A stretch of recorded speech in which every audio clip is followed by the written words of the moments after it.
Hi, I'm Zack from Way Realty in Lake Orion, Michigan.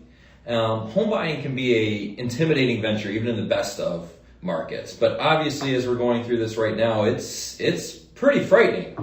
So the series of videos that we're going to put together here is going to attempt to break down the home buying process into an understandable and attainable manner, maybe without all the crazy jargon and all the terms and words, and maybe it'll clear some of this up for you so you won't feel so overwhelmed in the process. I'm going to try to keep these videos attainable and just keep them to like a 3 to 5 minutes, that we're not making you sit down for an hour at a time, because I can't do that. So I don't know about you, but I can't do that. So we're going to keep these short. I'm going to recommend, if there's a question here you don't have answered, look to another video. If it's not there yet, give me a call. My number will be at the beginning and end of this video and also in the comment section. Give me a call, check in with me. I'm located in the Metro Detroit area of Detroit, and I can help you out with any of your real estate needs here. So today I'm going to give you a very brief review of what the home buying process looks like. And when I say brief, I mean very brief.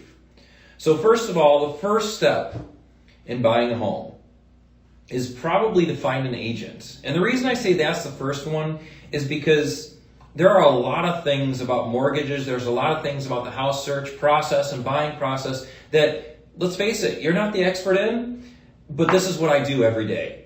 And so reaching out to an agent first can lead you to referrals. It can lead you to knowing what kind of questions to ask when you're looking for a lender, and it can help you out in many of those things. So if you're looking for a home, if you're interested in buying a home, the first step may be talk to an agent. If you're watching this video and you're in Michigan, then reach out to me and you've got that first step accomplished. I definitely have some referrals for you. I have some people I've worked with that are very kind, very nice, great to work with, that can take care of you for sure.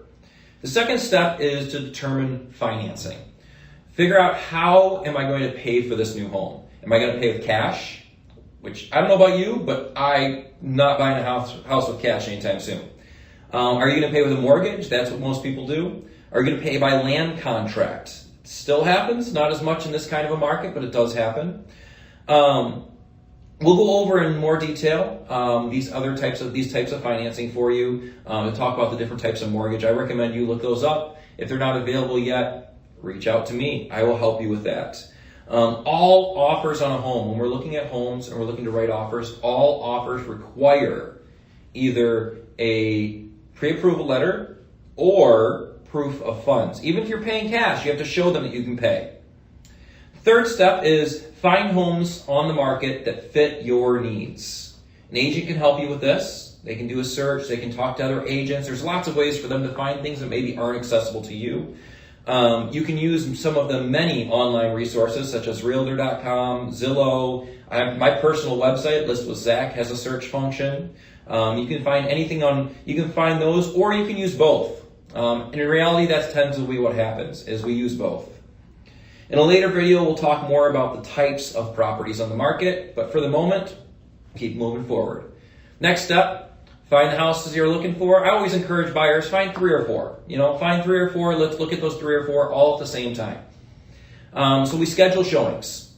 In most cases, a licensed realtor is required to show a property. You can't generally show a property if you don't have a licensed realtor present. So which means, unless you're going to an open house or for sale by owner, you need to contact a realtor. I recommend using a realtor for both sides. I know it's done quite often, but I wouldn't recommend calling the name on the signboard in the front yard, because that agent is representing the seller. You want representation as well. You want somebody on your side. So I do recommend finding an agent that's not related to the sale, and having someone represent you. Finally, the next step is you find a house, you like the house, you've seen the house, you make an offer on the house. Now, in a later video, I'll go over in very clear details what those specific elements of an offer are, but for now, we make an offer. The seller is going to receive that offer. They're either going to accept it, reject it, or they're going to counter your offer. Again, we will talk more about that at a later time. After we have an offer accepted, we go to the next step. The next step, it's not really a clear order here. But we're going to notify your mortgage company, let them know, hey, we've got an accepted offer. Your realtor will send them all the paperwork. We're going to order title work to be done. Title work ensures that you have proper ownership to the property. There's no liens or encumbrances. The person you're buying from has rightful claim to the property. You won't have anybody contesting your claim, all those kinds of things. We also have an inspection. So for most cases, you can waive it. I'll talk about that more later. I don't recommend it.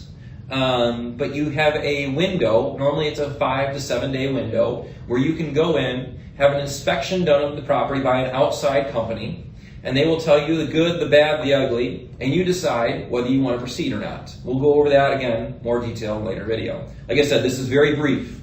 So after the inspection, we say, yes, we're proceeding, no problems, let's move forward. We get to what's called the appraisal.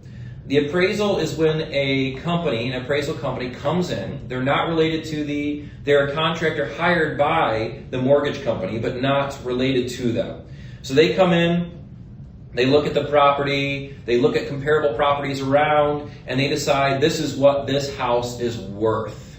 Mortgage companies will only finance up to the appraised value. Anything over that needs to come with cash. Again, we'll talk about that more in a later video.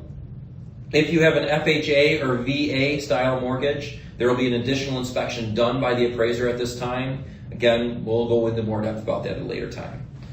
So while this is all going on, the appraisal's happening, the inspection's been done, the mortgage company is doing what's called underwriting. They're going through all of your financials. You are pre-approved, but not finally approved.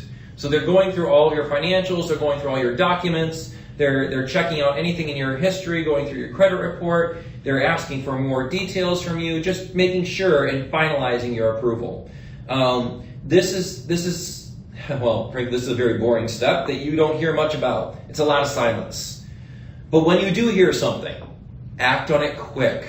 They may ask you, hey, we need proof of insurance. Get it to them quick. They may ask you, hey, I need your bank statement from this month. Get it to them quick. I need a W-2 from 2020. Get it to them quick. Every day it takes you longer to get them the materials they ask for, the longer it takes before you can close and get into your house. So this is all going on in the background. And in the meantime, while all this is going on and we've gotten through the appraisal, you start arranging for taking ownership of the property. Get your insurance together. Get your utilities changed over. Get your water, all of those kinds of things. And you set those dates as the closing date. So if you're going to close on, say, March 16th, then you tell the utility company March 16th is the day you take over. You tell the insurance company March 16th.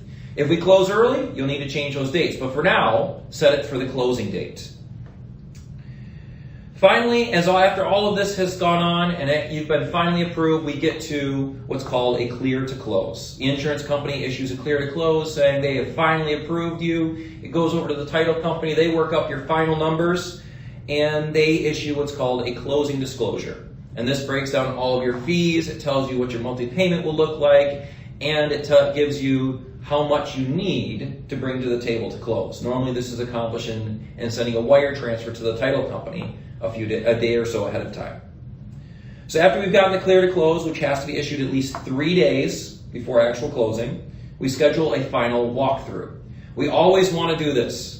We walk through the house one last time, make sure it's in the condition it was when we first put in the offer. Nothing's changed. Nobody's taken the copper piping. The furnace is still there. Nobody put a giant hole in the wall. We want to make sure that the property you are signing on, that you're taking ownership of, is still in the same condition as when we put in the offer. Finally, we get to closing day. We all sit down at the table together. The sellers are there, the buyers are there. Sometimes it's split, sometimes it's not. Title company sends a closer. I'll be there if I'm a realtor. The other realtor will be there, and we all sign paperwork. Stretch first. It's a stack. It's a stack. So we get through all that signing, and provided there's no occupancy, you get your keys. Congratulations. Welcome to your new home. I can't stress enough that this is an extremely brief overview. I encourage you to refer to later videos that are either coming or maybe they've already come out for more specific information about each step along the way. or reach out to me directly with the phone number that's going to be on your screen here. I'm Zach with Way Realty, and I wish you the best in your search for a new home.